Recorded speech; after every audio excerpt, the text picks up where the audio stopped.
Indus valley కంపెనీది cast iron dosa pan. కొత్తది ఏదైనా కూడాను మనం వాడే ముందు క్లీన్ చేసుకోవాలి కదా. సో నేను క్లీన్ చేశాను. ఇలాగా లిక్విడ్ సోపును కొంచెం సాల్ట్ వేసి స్టీల్ స్క్రబ్ తో రుద్ది కడిగానమాట.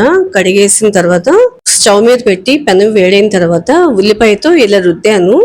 రుద్దితే చూసారా ఎంత నల్లగా వచ్చిందో. అందుకే మళ్ళీ స్టవ్ ఆపేసి పెనం కొంచెం వేడిగా ఉన్నప్పుడే కొంచెం సబ్బుతో ఇలాగా గ్రీన్ స్క్రబ్ వేసి రుద్దేసి కడిగేసి తుడిచిపెట్టుకున్నాను.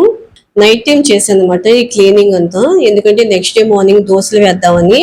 అయితే నెక్స్ట్ డే మార్నింగ్ దోశలు వేసాను అనమాట.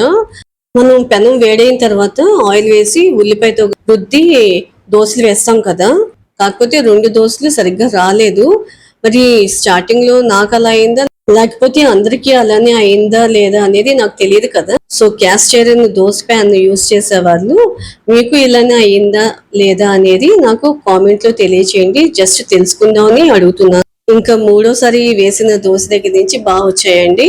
అయితే ఈ క్యాస్ట్ ఐరన్ ఏవైనా కానీ మనం యూస్ చేసిన తర్వాత కడిగేసుకొని తడి లేకుండా తుడిచిపెట్టేసుకొని ఆయిల్ అప్లై చేసి పెట్టుకుంటే రస్ట్ పట్టకుండా అంటే తుప్పు పట్టకుండా ఉంటదని చెప్తారు కదా.